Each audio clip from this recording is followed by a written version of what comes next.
আসল প্রশ্ন হলো ভিডিওটা কার কাছে পাঠানো হয়েছিল, আর এর পেছনের নেটওয়ার্কটা ঠিক কত বড়। এগুলোর উত্তর তদন্তই দেবে, কিন্তু একটা উত্তর আমাদের হাতেই আছে। এই ধরনের গোষ্ঠীর সবচেয়ে বড় সাফল্য একটা বোমা না, একটা মানুষের মন। তাই এই লড়াইটা থানায় বা আদালতে যতটা, তার চেয়ে বেশি ডিনার টেবিলে, বন্ধুদের আড্ডায়, আর প্রতিটা পরিবারের ভিতরে। তাহলে কি আমরা ধর্মকে ভয় পাবো? ক্যামেরার সামনে একজন তরুণ দাঁ উঁচিয়ে হুমকি দিচ্ছে, তার ব্যাকগ্রাউন্ডে বাজছে একটা আরবি রণসঙ্গীত। এই ভিডিও আপনারা দেখে ফেলেছেন না?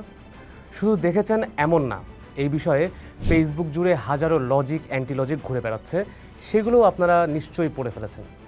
এই ভিডিওটা উদ্ধার হয়েছে ফাতা কমব্যাট সিস্টেমের মার্শাল আর্ট প্রশিক্ষকের মোবাইল ফোন থেকে। একজন সাধারণ তরুণ, যে হয়তো আপনার প্রতিবেশী, আপনার ছাত্র, এমনকি আপনারই সন্তান, সে কিভাবে এমন একটি পরিস্থিতিতে এসে পৌঁছালো, আর এর পেছনে কত বড় নেটওয়ার্ক কাজ করছে, এই বিষয়টি আমরা আজকে একটু খতিয়ে দেখব। তবে শুরু করার আগে দুইটা শব্দ মাথায় রাখেন।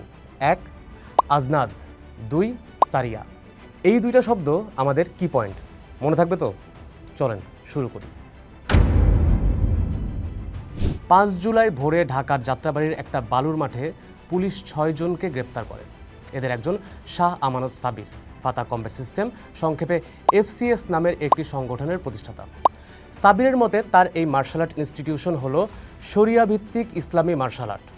এই প্রতিষ্ঠানের ক্ষেত্রে একটা কথা বলে রাখা জরুরি, সাবির কিন্তু শূন্য থেকে কোনো ভুয়া প্রতিষ্ঠান বানাননি।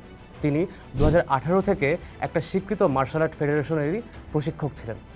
তারপর মতবিরোধের কারণে সরে এসে নিজেই একটা সংগঠন খুলে বসেন। এই তথ্যটা কিন্তু খুব গুরুত্বপূর্ণ। এখন সাবির গ্রেপ্তারের পরেই দুই ধরনের গল্প আমরা সোশ্যাল মিডিয়ায় দেখতে পাচ্ছি, এবং এই দুইটা গল্প একদম 180 ডিগ্রি ভিন্ন। কিছু সংবাদ মাধ্যম এবং রাষ্ট্রীয় সূত্র মতে এটা তেহরিকি তালিবানের ছাঁচে বানানো একটা জঙ্গি সেল, যারা তেহরিকি তালিবান বাংলাদেশ গড়তে চাইছিলেন এবং বিদেশি টাকায় তারা চলছিল। আর সাবিরের সমর্থকদের মতে এই ঘটনা পুরাটাই একটা সাজানো নাটক, বরং তারা এটাকে একটা ভারতীয় ষড়যন্ত্র বলে প্রচার করা শুরু করছে। তাদের ভাষায় সাবির তো প্রকাশ্যে মার্শাল আর্ট শেখাতো, তিনি তো গোপন কিছু করেননি। দাড়ি টুপি রেখে শেখানোটাই কি তার অপরাধ? এই দুইটা গল্পই কিন্তু খুবই আকর্ষণীয়, কারণ এই দুইটা গল্প খুবই সহজ। এবার চলেন এই গল্প দুইটার পেছনের লেয়ারে কি থাকতে পারে সেটা একটু বোঝার চেষ্টা করি। রেডিমেড জঙ্গি সেলের সবচেয়ে চাঞ্চল্যকর দাবিগুলো হলো বিদেশি অর্থায়ন, আফগানিস্তানে গিয়ে যুদ্ধ এবং টিটিপির শাখা। এই দাবিগুলো এসেছে মূলত অল্প কিছু সেন্সেশনাল আউটলেট থেকে, যাদের স্বাধীন যাচাই নেই। আসল কথা হলো খোদ কাউন্টার টেররিজম ইউনিট অর্থাৎ CTTC নিজেই বলছে আফগান পাকিস্তানের সশস্ত্র গোষ্ঠীর সঙ্গে সরাসরি যোগাযোগের অভিযোগ তারা নিশ্চিত করতে পারেনি। আর সাউথ এশিয়া টেররিজম পোর্টাল, যারা এই অঞ্চলে, মূলত আমাদের এই অঞ্চলে দক্ষিণ এশিয়ায় জঙ্গিবাদ ট্র্যাক করে, তাদের মতে বাংলাদেশে প্রাতিষ্ঠানিক টিটিপির অবকাঠামোর কোনো প্রমাণ নাই। তবে এখানে টিটিপির প্রতি আদর্শিকভাবে সহানুভূতিশীল এবং ডিজিটালি কানেক্টেড কিছু মানুষ আছে। এইবার এই ডটগুলো একটু মিলিয়ে দেখি। আকাঙ্ক্ষা এক জিনিস, আর সক্ষমতা আরেক জিনিস। খিলাফতের স্বপ্ন দেখা আর একটা কার্যকর সশস্ত্র নেটওয়ার্ক চালানো কিন্তু এক জিনিস না। তাই জঙ্গি সেল ধরা পড়েছে শিরোনামটা প্রমাণের চেয়ে দাবি বেশি। এই বিষয়টা মনে রাখেন, কিছুক্ষণ পরে এখানে কিন্তু আবার আসবো। তাহলে এতক্ষণ পর্যন্ত বিষয়টা কি দাঁড়ালো? সাবিরের সমর্থকরাই কি ঠিক? সে কি নিরীহ? আপনাদের মনে আছে শুরুতে দুইটা শব্দ মাথায় রাখতে বলেছিলাম? প্রথম শব্দটা ছিল আজনাদ। এটা তথাকথিত IS-এর অফিসিয়াল মিডিয়া উইং, যারা যুদ্ধ উদ্দীপক নাশিদ বা রণসঙ্গীত বানায়। একটা ডিজিটাল অনুসন্ধানী প্ল্যাটফর্ম যাচাই করে দেখেছে FCS-এর প্রশিক্ষণ ভিডিও আর ওই বোমা ভিডিওতে ব্যবহৃত অন্তত 2টি গান এই আজনাতেরই রিলিজ। এখন একজন নিরীহ মার্শাল আর্ট শিক্ষক নিশ্চয়ই আকস্মিকভাবে IS-এর অফিসিয়াল রণসঙ্গীত ব্যবহার করবেন না, তাই না? সাবির নিজের কন্টেন্টে গণতন্ত্রকে কুফরি ব্যবস্থা বলতেন, নিজেকে আমিরে মুজাহিদ ঘোষণা দিতেন, আর FCS-কে বিশ্বের প্রথম শিরকমুক্ত মার্শাল আর্ট। এই দাবিগুলো কিন্তু নিছক ধর্মপরায়ণতা না, দিজ আর অল সাইন্স। আর এই সাইন অর্থাৎ চিহ্নগুলো একটা নির্দিষ্ট মতাদর্শের। আচ্ছা, একটা জিনিস খেয়াল করেছেন? এই গণতন্ত্র নয় খিলাফত চাই, গণতন্ত্র একটা কুফরি ব্যবস্থা, এই কথাগুলো কিন্তু সাবির একা বলছে না। ফেসবুকে একটু ঢুকলেই আজকাল এরকম অসংখ্য গ্রুপ এবং পেজ দেখা যায়। কালিমার পতাকা, খিলাফতের স্বপ্ন, খিলাফত কায়েম করা ফরজ, অর্থাৎ একই ভাষা একই স্লোগান ঘুরে ফিরে আমরা দেখতে পাচ্ছি। আমরা কিন্তু আলাদা একটা ভিডিওতে ঠিক এই খিলাফতপন্থী ফেসবুক গ্রুপগুলোকে ভেঙে দেখিয়েছি। আমরা দেখিয়েছি কারা কিভাবে আর তারা আসলে কোন খেলাফতের কথা বলছে। ওই ভিডিওটা এখনও না দেখে থাকলে দেখে আসেন। এবার একটা মজার ব্যাপার কি জানেন, সাবির আর তার সহযোগীদের ভাষাটা ঠিক সেই একই ছাঁচে ফেলা। মানে সাবির আকাশ থেকে টুপ করে পড়েনি, সে একটা অনেক বড় ডিসকোর্সের একটা ছোট্ট অংশ। এবার দ্বিতীয় শব্দে ফিরি, সারিয়া। ইসলামের ইতিহাসে সারিয়া হলো সাময়িক অভিযান, যেখানে নবীজি সাল্লাল্লাহু আলাইহি ওয়াসাল্লাম নিজে অংশ নিতেন না, বরং সাহাবীদের মধ্যে থেকে কাউকে দলনেতা করে পাঠাতেন। আর যেসব যুদ্ধে নবীজি সাল্লাল্লাহু আলাইহি ওয়াসাল্লাম নিজে উপস্থিত থেকে নেতৃত্ব দিয়েছেন সেগুলোকে বলা হয় গাজওয়া। মানে শব্দটা ইতিহাসে একটা নির্দিষ্ট পবিত্র অর্থ বহন করে। এখন দেখেন এই পবিত্র শব্দটা কিভাবে ব্যবহার করা হলো। গত বছর যশোরে এক ইজি বাইক চালকের গাড়ি ছিনিয়ে নেওয়া হয়। ভুক্তভোগী কমল বিশ্বাস থানায় অভিযোগ করেন। জিজ্ঞাসাবাদে সাবির নাকি এই ছিনতাইকেই ধর্মীয় পরিভাষায় সারিয়া বলে ন্যায্যতা দেন। আর টার্গেট হিসেবে কমল বিশ্বাস কেন? কারণ তার ধর্মীয় পরিচয়। তাহলে এতক্ষণ ধরে আমরা কি পেলাম?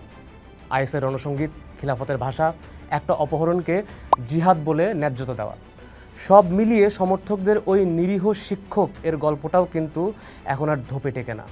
এবার একটা ইন্টারেস্টিং প্রশ্ন, গ্রেপ্তারের পর কারা সাবিরের হয়ে সবচেয়ে জোরে গলা তুলল? নাম আসছে অনেকেরই, যেমন আলোচিত এক ইসলামিক বক্তা যিনি 2021 সালে আনসারুল্লাহ বাংলা টিমের সদস্য সন্দেহে গ্রেপ্তার হয়েছিলেন। এবার একটু মিলিয়ে দেখি। খোদ সিটিটিসি অন রেকর্ডে বলছে বিক্রমপুরীর সঙ্গে সাবিরের নিয়মিত যোগাযোগ ছিল, নানা বিষয়ে সাবির তার পরামর্শ নিতেন, আর বিষয়টা তারা ক্রস চেক করেও দেখেছে। বিক্রমপুরী নিজেও ফেসবুকে দাবি করেছেন সাবির নাকি তার পরামর্শেই থানায় গিয়েছিলেন। প্রথম দিকে সাবিরের মুক্তির দাবিও তোলেন তিনি, কিন্তু মজার বিষয় হলো ওই বোমা ভিডিও প্রকাশ হওয়ার পরই বিক্রমপুরী হঠাৎ তার সুর পাল্টে ফেললেন। উল্টো তিনি সাবিরের বিরুদ্ধেই প্রতারণার অভিযোগ তুলে বিচার চাইলেন। মানে প্রমাণ সামনে আসতেই যে বলয়টা তাকে বাঁচাতে এসেছিল সেটাতেই ফাটল ধরল। এত কিছুর পরেও কিন্তু সিটিটিসি নিজেই বলছে এখন পর্যন্ত কোনো জঙ্গি সংগঠনের সঙ্গে এই 6 জনের সরাসরি যুক্ততা প্রমাণ পাওয়া যায়নি। তাই ধারণা করা যায় একটা মেন্টর সম্পর্ক কিংবা একটা মতাদর্শিক বলয় হয়তো এখানে কাজ করছে, কিন্তু রেডিমেড সংগঠনের ধারণার কোনো প্রমাণ কিন্তু এখনও আমাদের কাছে নাই। মনে আছে কিছুক্ষণ আগে আমরা আকাঙ্ক্ষা বনাম সক্ষমতার একটা কথা বলেছিলাম, যেটা খুব গুরুত্বপূর্ণ, সেই বিষয়টাতে একটু আসি। এটা সম্ভবত একটা প্রমাণিত কার্যকর বোমাসেল নয়, কিন্তু সাবির যে জঙ্গি প্রমাণিত হয়নি এর মানেই যে আপনি নিরাপদ, আপনার সন্তানরা নিরাপদ, এই বিষয়টা কিন্তু মোটেও এমন না। কারণ আসল অস্ত্র আসলে বোমা না, আসল অস্ত্র হলো মতাদর্শ। একটা সংগঠন হয়তো কার্যকর হামলা চালানোর সক্ষমতা কখনোই অর্জন করবে না, তবু সে ডজন ডজন তরুণের মাথায় গণতন্ত্র বিদ্বেষ, কাফের বনাম মুসলিম বিভাজন আর সহিংসতাকে পূর্ণ বলে গেঁথে দিতে পারে। আর এই বীজ একবার গেঁথে গেলে পরে যে কোনো সংগঠনে যে কোনো সিনারিওতে সেটা বৃক্ষ হয়ে জন্মাবে, এইটা কিন্তু নিশ্চিত। তো একটা তরুণ ছেলে ঠিক কিভাবে এই প্রক্রিয়ার মধ্যে ঢুকে পড়ে? আমাদের সমাজে একটা প্রচলিত ভুল ধারণা আছে, সেই ধারণাটা একটু ভাঙে। সাধারণত আমরা ভাবি যে কোনো একটা ছেলে ব্রেন ওয়াশ হয়ে দানব হয়ে গেছে, কিন্তু গবেষণা বলছে ভিন্ন কথা। নৃবিজ্ঞানী স্কট অ্যাট্রান, যিনি বছরের পর বছর জিহাদিদের সঙ্গে সরাসরি কথা বলেছেন এবং মার্কিন সিনেট ও জাতিসংঘেও সাক্ষ্য দিয়েছেন, তিনি বলছেন বেশিরভাগ তরুণ কোরআনের আয়াত পড়ে এসব সংগঠনে যোগ দেন না, বরং তারা যোগ দেয় জিহাদের একটা রোমান্টিসিজমে মুগ্ধ হয়ে। অ্যাট্রনের ভাষায় সবচেয়ে প্রাণঘাতী জঙ্গিদের যা টানে তা হলো a thrilling cause that promises glory and esteem. এবার আর একবারে আমরা একটু মিলিয়ে দেখি, ভেবে দেখেন একটা প্যাটার্ন খুব চেনা চেনা লাগবে আপনাদের কাছে। একটা ছেলে হয়তো একটু দেশেহারা, একটু একা, জীবনের একটা মিনিং খুঁজছে। এমন সময় তার সামনে আসলো এমন একটা দল যেখানে সে একটা ভাই পেল, একটা উদ্দেশ্য পেল, আর নিজেকে মনে হলো কোনো এক মহৎ যুদ্ধের সৈনিক। মার্শাল আর্টের শারীরিক শক্তি, ইউনিফর্ম, পতাকা, ভাইরাল ভিডিওর হিরোইজম, সব মিলিয়ে কেমন যেন একটা ঘোর লাগা নেশা। এখানে সে নিজেকে কিন্তু জঙ্গি ভাবছে না, ভাবছে সে সত্যের পথে আছে। আজ ফেসবুকে একটা কুফরি ব্যবস্থা নিয়ে পোস্ট, কালকে একটা নাশিদ, পরশুদিন একটা সারিয়া নিয়ে যুক্তি। প্রতিটা ছোট ছোট স্টেপ, কিন্তু পথ অনেক লম্বা। আর এটা যে শুধু মাদ্রাসার গল্প এমন না।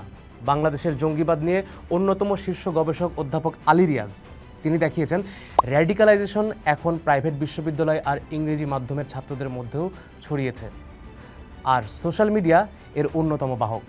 অর্থাৎ শুধু মাদ্রাসা না, যে কোনো পরিবারের যে কোনো শ্রেণীর সন্তানই এর শিকার হতে পারেন।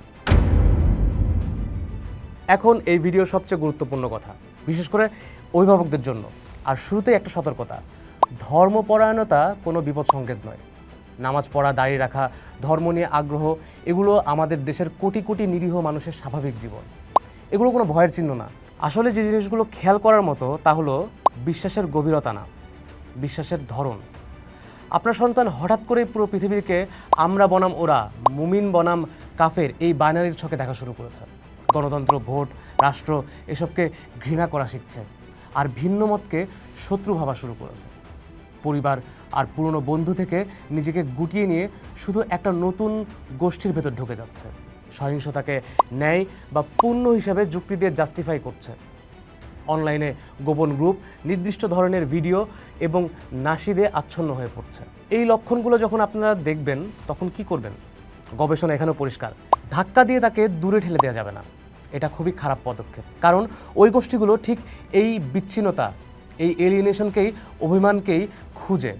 বরং সংযোগ ধরে রাখেন, কথা বলেন, বিচার না করে শোনেন, আর প্রয়োজনে পেশাদার বা কমিউনিটির সাহায্য নেন। মনে রাখবেন, একজনের কথা যদি সত্যি হয় তাহলে এই টানের বিপরীতে শুধু ভয় না, বিলঙ্গিং মানে সত্যিকারের সংযুক্তি কাজ করছে। সততার খাতিরে উল্টা দিকটাও বলতে হবে। এই 6 জন এখনও দোষী সাব্যস্ত হয়নি, তদন্ত চলছে, বিচার হয়নি, জিজ্ঞাসাবাদ হচ্ছে। এমন একটা ছেলে যার নির্যাতনের ইতিহাস নিয়ে খোদ আদালত মামলা লড়ছে। সুতরাং এই সময় স্বীকারোক্তি শব্দটা সবসময় সতর্কতার সঙ্গে পড়তে হবে। আর একটা স্ববিরোধী বিষয় এখানে লক্ষ্য করা যায়। রাষ্ট্রীয় পর্যায়ে যখন বলা হচ্ছে দেশে কোনো জঙ্গি নেই, কিন্তু ঠিক একই সময়ে এমন একটা ঘটনা ঘটছে। এটা একই মুখে দুই কথা। এই প্রশ্নগুলো তোলা মানে কিন্তু জঙ্গিবাদকে খাটো করা না, বরং এটাই ভারসাম্য।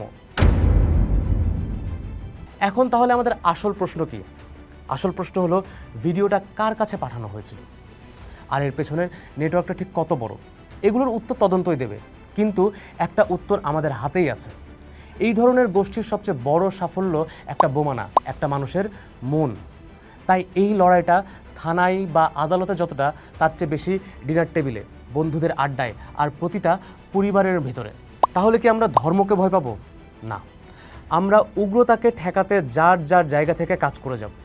মতাদর্শকে প্রশ্ন করব, মানুষকে না। পোস্ট দেখুন, ভাবুন, করুন, থাকুন পোস্টের সাথে।